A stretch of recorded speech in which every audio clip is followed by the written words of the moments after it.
ทุกคนวันนี้อากาศดีครับสิพากันไปเตะบานใช่เตะแง่งเลยเตะมันเข่าดู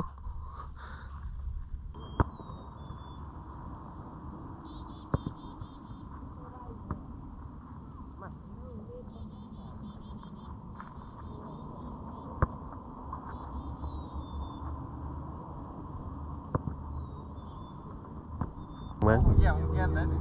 ลองเมืองแล้วไปยิงสะพานนะหมดถึก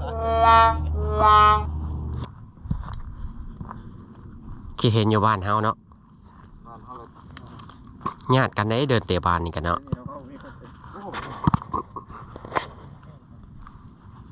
อยู่นี่โอ้ยมีสนามกับโบมีฮอตคนเตะ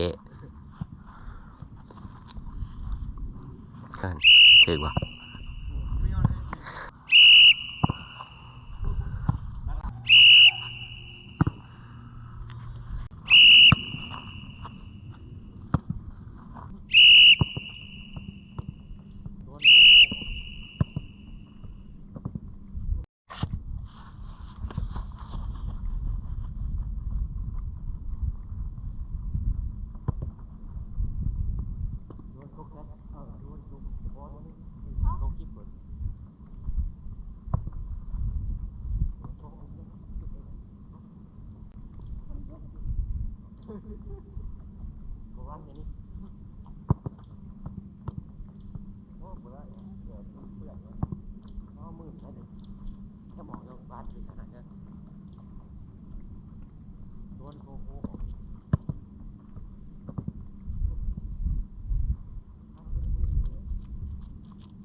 ถ้าเกิดห้องใหม่เกือบเตะบ้าน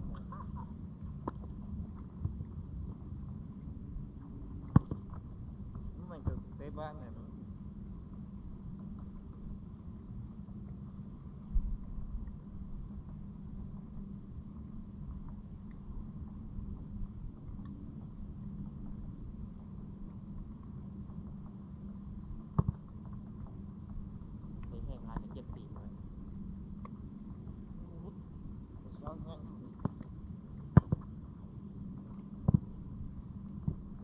เงินครับเป็นประตู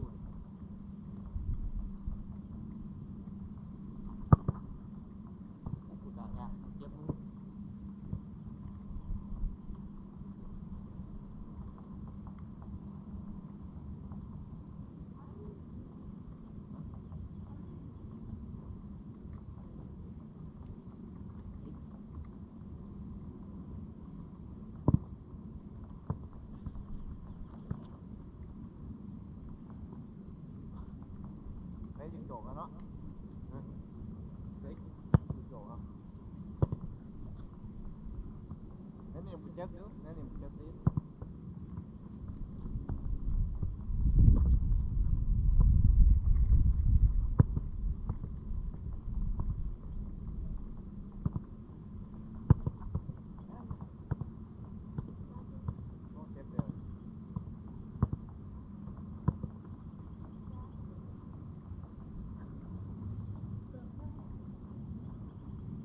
Ask the boss who is it?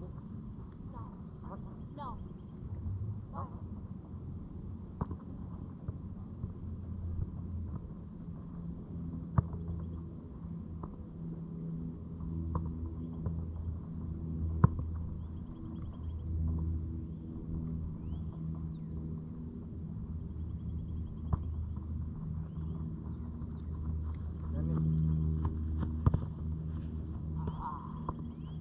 เจ็บตีนเนี่ย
จะกินข้าวหรือเปล่า ฮะ กินข้าวหรือเปล่า ฮะยัง บอกไว้ เอาเบิ่งเอาก่อน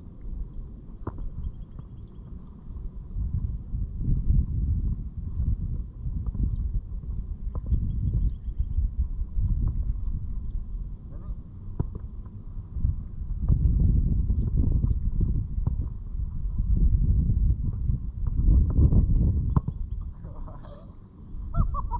โอ้เปียกนะครับเปียกครับโอ้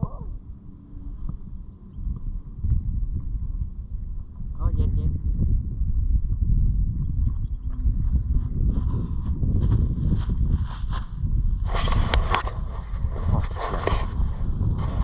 พากันมาเตะบานหน่อยหนึ่งมันเย็นเพราะยังไม่ทำพอไม่ไหวเป็นยังไงไปมีความรู้สึกว่าอะไรเมื่อย เอาเบียร์ โอ้ย แล้วพอมา มาดีเชียวตอนนี้เป็นอะไรเมื่อยวะเมื่อยวะเสื้อให้นะมั้ยเสื้อให้โอเคทุกคนพ่อกันใหม่คลิปหน้าคลิปนี้ฝากไว้สำเนียงซะก่อนบ๊ายบาย